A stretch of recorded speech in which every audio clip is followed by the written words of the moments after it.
But innovating in the way we work, though, is actually very relevant to what we do. So, especially our design team, like we're always changing the way we work.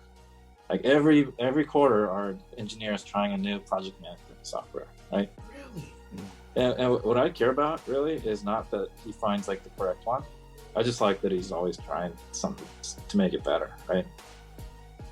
So like nothing stays the same at our company.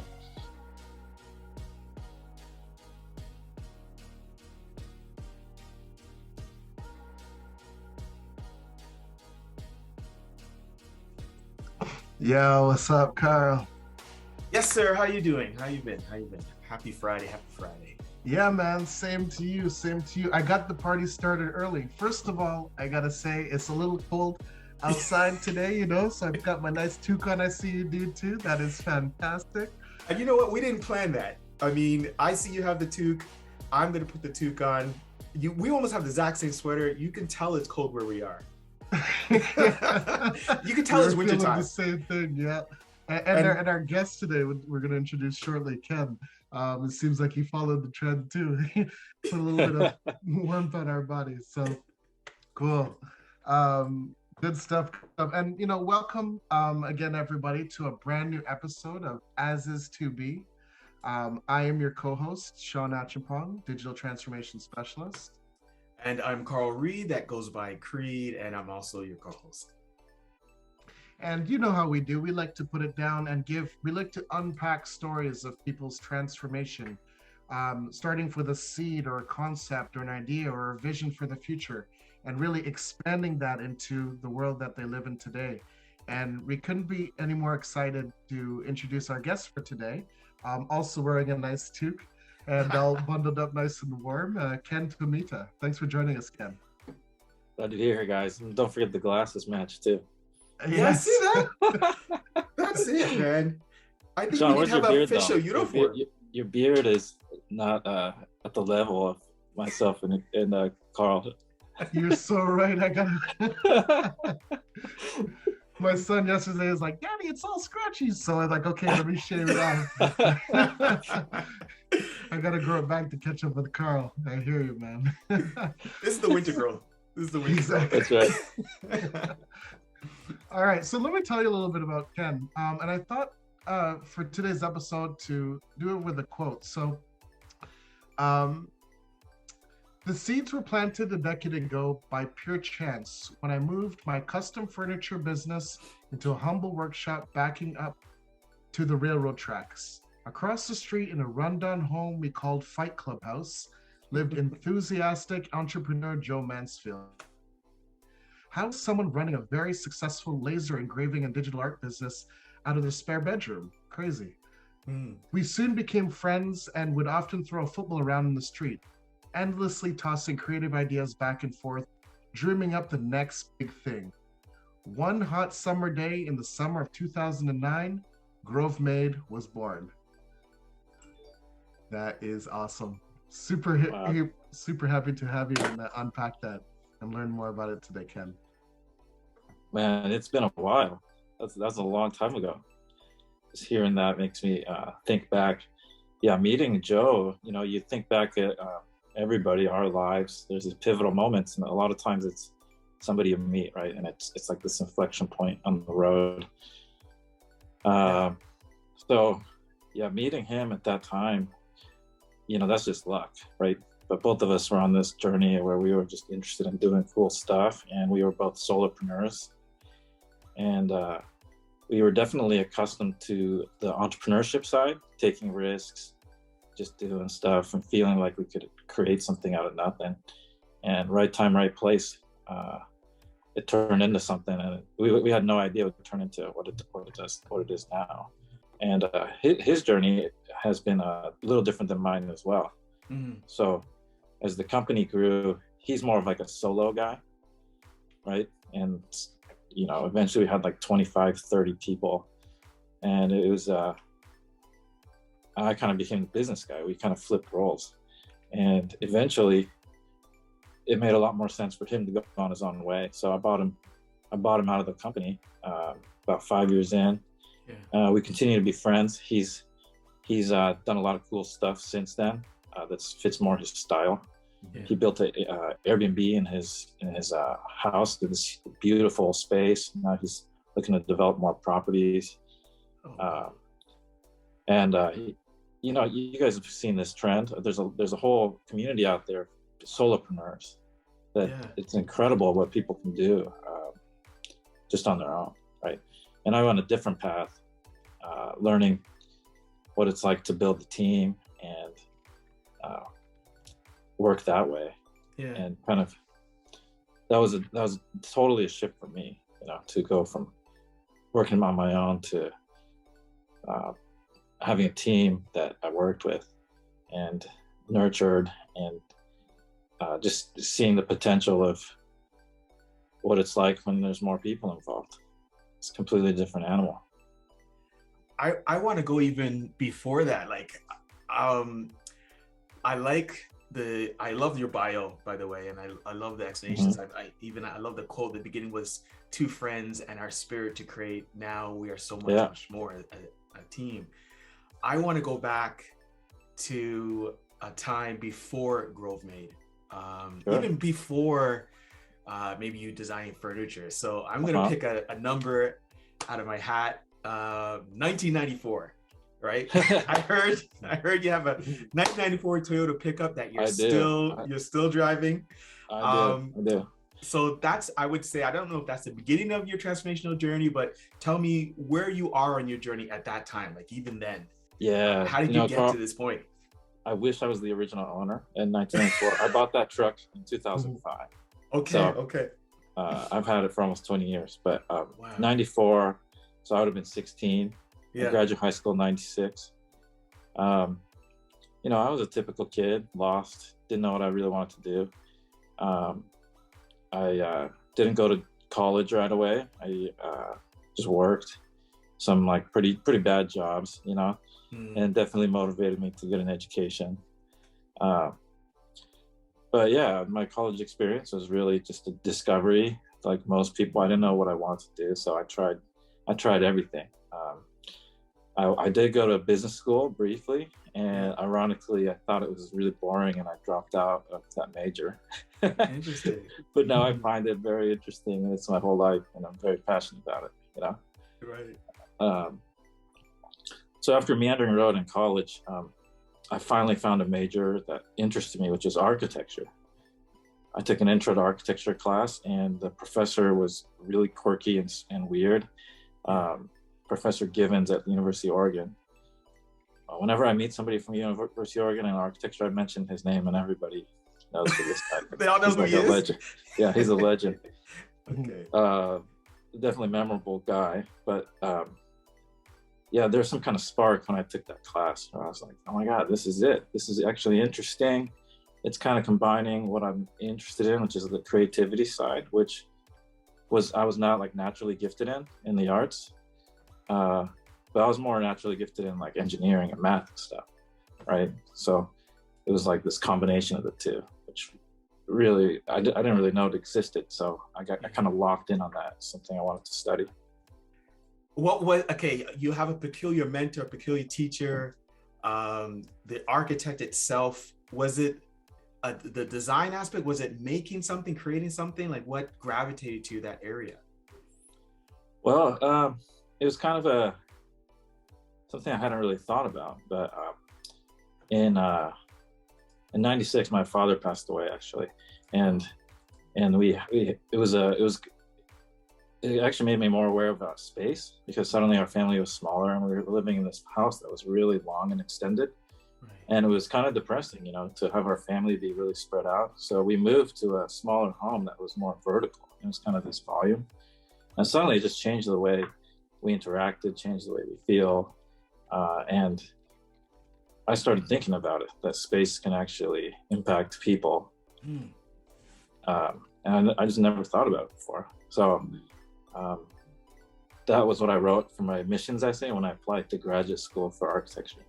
Not the part about my father passing away, but just this interest in what space can do for how you feel in our everyday lives. Yeah. And then, so naturally, how you feel from a space perspective furniture? Like, how was it a decision to say, okay, the tactile feel, the comfortness, like what is it that made you say, okay, I'm gonna try this approach? Right. So how did we go from architecture to furniture? So I got really lucky, and I got accepted to Rhode Island School of Design for a Master's of Architecture, which is a really high-end school, and I had no background in art, so I had no business being there. You didn't say that out loud then, right? You didn't say that out loud then, right? No. My friends at RISD, they were like, "You got him at the computer list." That's what they're calling me. Okay. I'll take it, man. Everybody gets a lucky break in life, right? Yeah, absolutely. So what I did, since I had no like body of work, and going to design school is all about your portfolio, what I did is I knew my work was really mediocre. I had just taken some community college classes, whatever I could. So I put a lot of effort into the physical portfolio itself. So I handmade a book from scratch. Oh, wow. Instead of like buying just going to the art store and buying a portfolio thing and putting images in. I think now it's all digital, but back then it was analog. So I built the whole book from scratch. It was kind of irregular. It was really big and kind of a square size. And that my strategy was, hey, maybe they'll notice that I have potential from like the book itself and not see the stuff inside it. Yeah. Maybe it worked. Or it could have been a computer glitch. One of the two. Right. One of the two. So I went to this architecture school, and I worked really hard to get there. And by the time I got there and I started taking the classes, I realized I didn't really like it. And I realized I didn't know what architects did, which is crazy. Right. It's just the way, at least in the US, our education system works. It's kind of abstract, and like there's not a whole lot of, at least my path, there wasn't a whole lot of practical experience or learning. I didn't know any architects. So when I got to grad school, one of my favorite teachers was this materials and methods class. We learned about concrete and tensile strength versus compression and all that stuff. And every class, the first 5 minutes, he talked about something practical about the industry, like how much people make, the discrimination industry, or like what people actually do. And eventually I was like, I don't know, I don't want to be an architect. Oh my goodness. Okay. Yeah. Wow. But I stayed in school for once. This is my first semester in architecture class, and it was really conceptual, the school I went to. I had kind of intentionally chosen a path that I know would be difficult for me. Right. So sometimes I'll do that, and maybe it was too difficult, actually.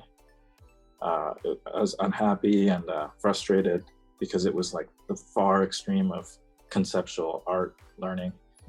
And I liked that class where we learned about these practical things, like how to make something out of concrete. And we'd actually get a wheelbarrow and physically mix together concrete and build something.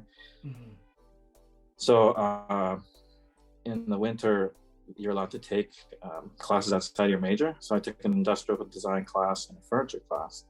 And suddenly I was like, hey, this is actually a lot better for me. Like I can actually understand this. In architecture class, I was lost. I think everybody else does too. They're just better at pretending they know what they're doing. You know? That's what I realized later. I was like, what is going on? I don't understand any of this. And I was just frustrated. Right? But trying hard, and teachers would say all these big words. Interesting. And it was very academic. But the furniture class and ID class, we actually make models. The project was to make a lamp, right, in the furniture class. And in the ID class, I chose to make some desk accessories, which ironically is what I do now. That's crazy, full circle. But working at the smaller scale, I could understand it. I could build something. I could build a prototype of this headphone case and look at it and be like, you know what, it's kind of hard to grab this, or it feels a little thick to me, or things like that. I could grasp it. Where architecture is so huge, you can't build the real thing. You're looking at models or computer models. You're trying to understand what's going on, especially with no experience. I just felt like I had no clue. I love the quality of your work, and I just hearing your story from humble beginnings to where it is now. I'm wondering, like, so there's clearly like a pretty significant evolution, and if you think back over like the last 3 years or so, What parts of your business have like evolved or changed in today's current environment? Right? Like one thing that's really changed is the scale. So for about a decade, we were about the same size, but we had chosen this position to really focus on home workspace. Mhm. And we and myself were highly criticized for that choice, because back then the market was much smaller than corporate, right? But I chose that path back then because, first of all, I thought the future was work from home, that it would take 5, 10 years, not like what happened. But also, I was taking my experience from my furniture days. So skipping back, I was a professional furniture designer builder for a while, an independent mostly. I had one employee. But back then, I started noticing the difference between residential clients and commercial clients. So what I was doing is I was making custom pieces for people. So like Carl, I would, if you were my client, I'd go to your house and build you a dining table. I'd look at your home. You'd talk to me about what you like. I'd look at the other things that inspire you and build you something. And you would really care, right? And you want something like super high quality heirloom. But commercial clients is a little bit more about, shaving off some pennies, right? And maybe it's more budget driven, so the material choices will be different, all that. In short, in your home, people care more, right? So with the way our brand was, we were vertically integrated and making kind of crafted objects, and our stuff could not compete price-wise with stuff that's mass-produced out of plastic, etc. I thought that was a better fit to focus on the home back then. But what happened, because of the pandemic, everybody's from home, so our business has really scaled up. And it's been great for the team, actually, because for about a decade, we didn't really grow that much. We were, in terms of the size of our customer base, but all the employees, our abilities were steadily growing, because it's one of our core values to always get better. So if we're doing that every day, everybody's improving, but the opportunities weren't there, right? Because the company wasn't growing. But suddenly we were at a different scale, and all these things we were interested in, like data science, behavioral science, how to really optimize supply chains. All this stuff became not only necessary, but absolutely critical, because they started breaking as we grew. And we've had to rebuild all that stuff. But it's kind of exciting to actually be able to apply our skills now.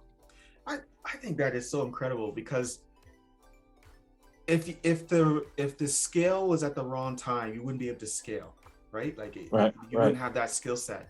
You saw the foresight that maybe we should look and design beautiful and craft. Like I'm right now have I have a lot of your products here actually. I just they're just so beautiful, right? The fact that you saw to pivot to this area, but I would say the transformation that happened, particularly because of 2020, you were in the right position to make that change and to grow and to scale, if I understand it correctly. Because you even launched a lot more designs. Like, so I have I think your newer designs. Like I have one that holds the iPad, and I have another one that holds my laptop. I have both of them, right? So let me just, right?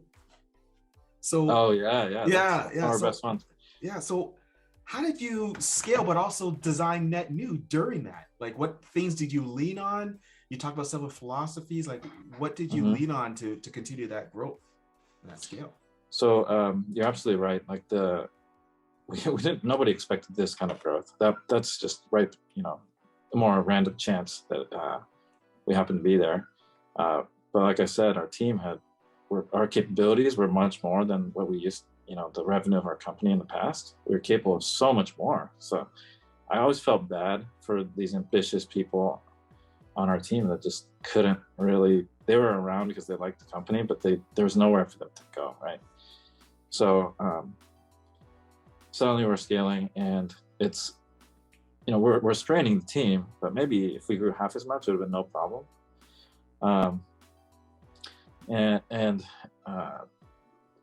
Despite all that, we were able to still innovate. I think the pace of our innovation has slowed down, though, Carl. It has changed the way we work, and there's some tension there. So before, we were all about rapid product development, where we could launch something very quickly. We were manufacturing almost everything in house, so we were very fast and it's relatively inexpensive because the communication flow is so simple, right? When it's like 10 feet away from you.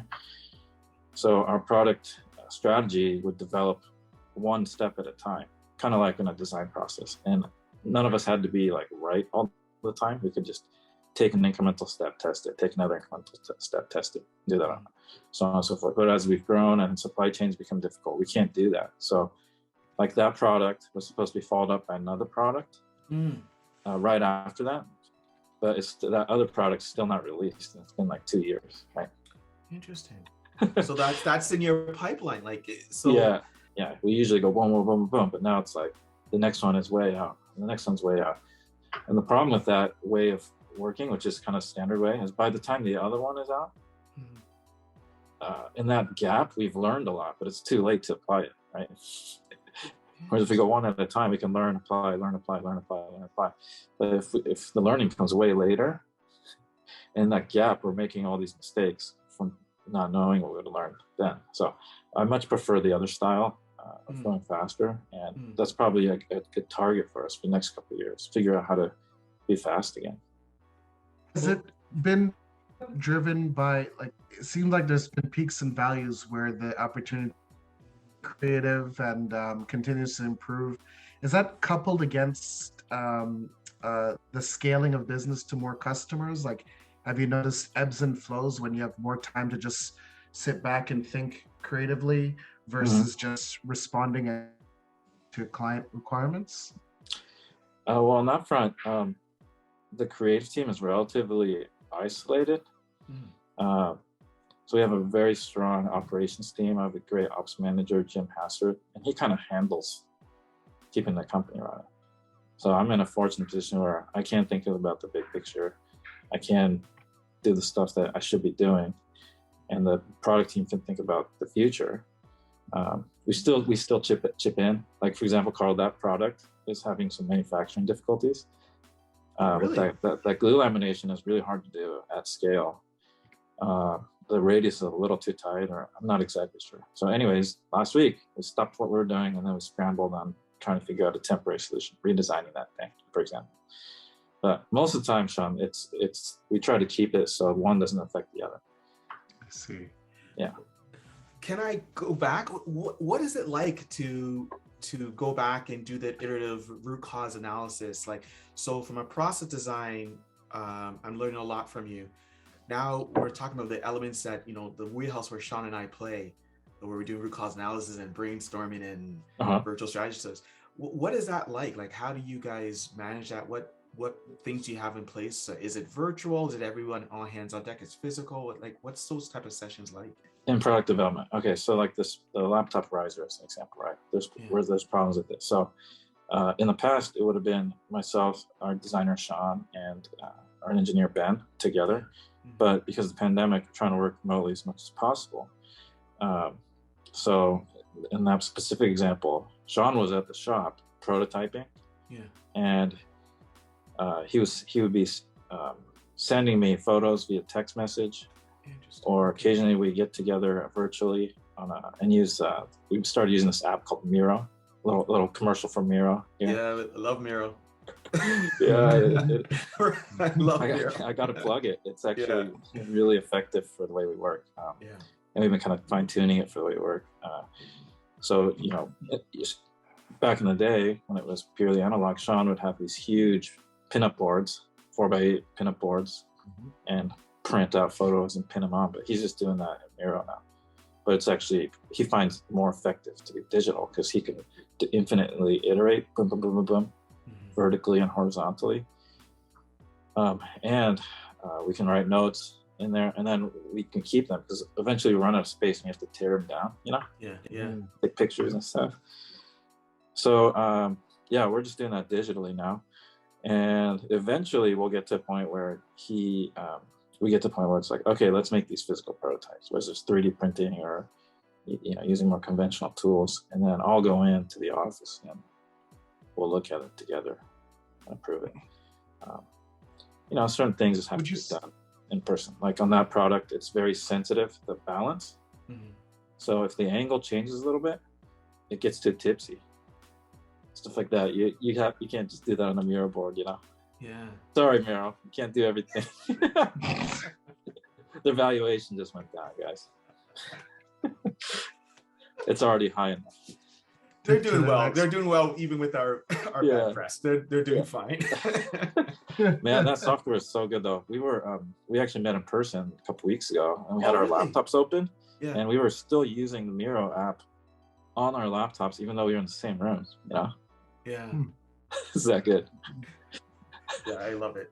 I have a few hybrid sessions that's going to happen, and I have no other choice but to do that because some individuals are not there. But I don't think I'm going to stop.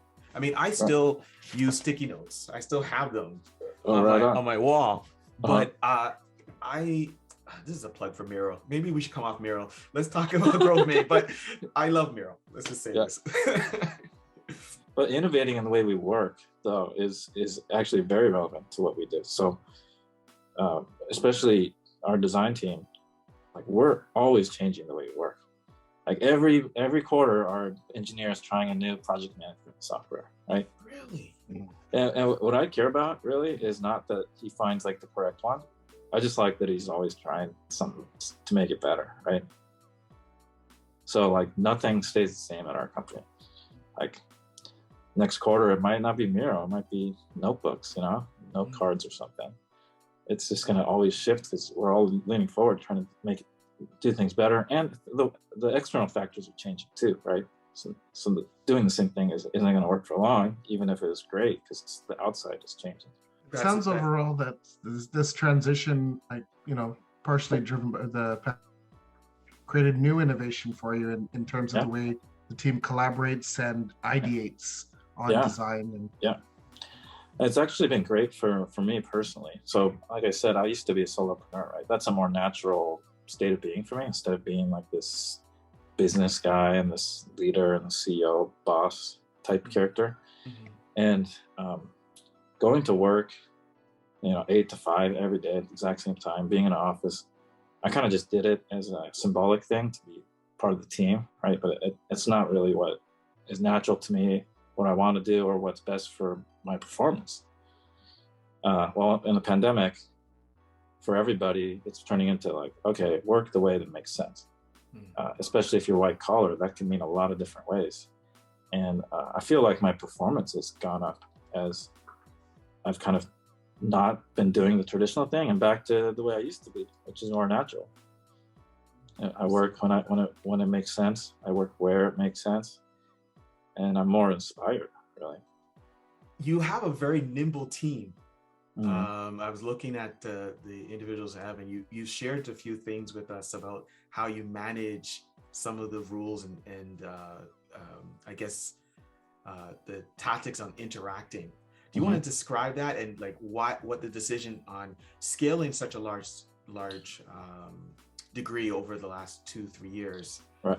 But still maintain that nimble, very effective teamwork. Yeah. How did you do that? And what was that decision behind that? Yeah. So there's a lot of things to unpack here, but we limit our team size to 25 people. So the company has gotten a lot bigger in terms of customer count, but we've stayed at 25 people. And one reason behind that is at this small scale, it's kind of fun. Okay. Which, you know, can lead to results, right? If you're not frustrated by bureaucracy, if you can actually make things happen, if there's a problem, we can change it. We have problems just like every other company, but if we're small, we can do something about it. And it's a different feeling of empowered at work. It's harder to do when you're bigger. It can be done with really good management, but it's kind of my cheat code, right? If we're small, all that stuff is easier, you know? So in terms of the company, the way we've done it is, before we were like almost fully vertically integrated. We were doing all of our manufacturing. So as we grew, we had to outsource. So our team, if you walk in our building today, it looks the same as it did 5 years ago. There's a bunch of people making stuff and whatever. There's just a lot more going on outside our walls. And we're actually pushing to outsource even more and more, but oftentimes it comes back, which is what's happening now. literally right now, there's a ton of people making stuff in our factory because our vendors can't keep up or they made mistakes or whatever. And so we're kind of acting as the backup. But what I'd like to do is continue to grow the company, but not the size of the team. And we'll see how far we can go at 25 people. But I think we're nowhere near our limits. That's fantastic. Really, really good and exciting, man. How do you feel looking back? Like just, just how far you guys have come, especially in the last couple of years, and the size and the scale and visions of growth, the growth of the company, not necessarily the size. Like when you look back at how far the company has come, what comes to mind for you? Yeah, Shawn, Carl, you might have touched on this, but I kind of think we were ready. Really? Yeah, it's just we didn't grow for 10 years, right? And it just caught up all at once, So, yeah, maybe we were due, like we put in the hard work, we're doing things the right way. And so when the opportunity came, like I said, I never thought of it that way, actually, Carl. When the opportunity came, we were ready. So never goes to waste, right? If you're constantly learning and improving. Yeah. Excellent. Certainly helped us to have a veteran team. We have a lot of people that have been around for a long time. So when there's a little bit of adversity or a little bit of stress, like the bonds are so strong. So no problem. And there you have it, folks. I mean, this has been a fantastic story. Thank you again, Ken, for joining us today, and telling us more about Grovemade. How can people find you and reach out and learn more about Grovemade? Yeah, the best way is checking out our site, grovemade.com, and Grovemade is our handle on Instagram as well, if you want to check us out there. Yeah, but our newsletter is really the best source of content. That's kind of where we put our focus, if you want to follow us. Yeah, I'm very fond of the newsletter, Ken. Oh, thanks. I like how the last one you were breaking down the furniture within a large architectural design and the stages it got there. I really like that. I think it's quite impressive. Telling the story not just about the design, but how it's actually practical and being used in everyone's life. I'm a big fan of your products. Big fan of you, Ken. Thank you. I like the fact that we came in uniform today. So That's thanks right. for joining us, man. Appreciate that. Thanks for having me, guys. Definitely. And Carl, it's a peach as always, brother. Always. To our audience out there, just want to remind you, stay cool, everybody. And remember, you can live your life as is, or you can chase a dream of where you want your future to be. Peace. Peace.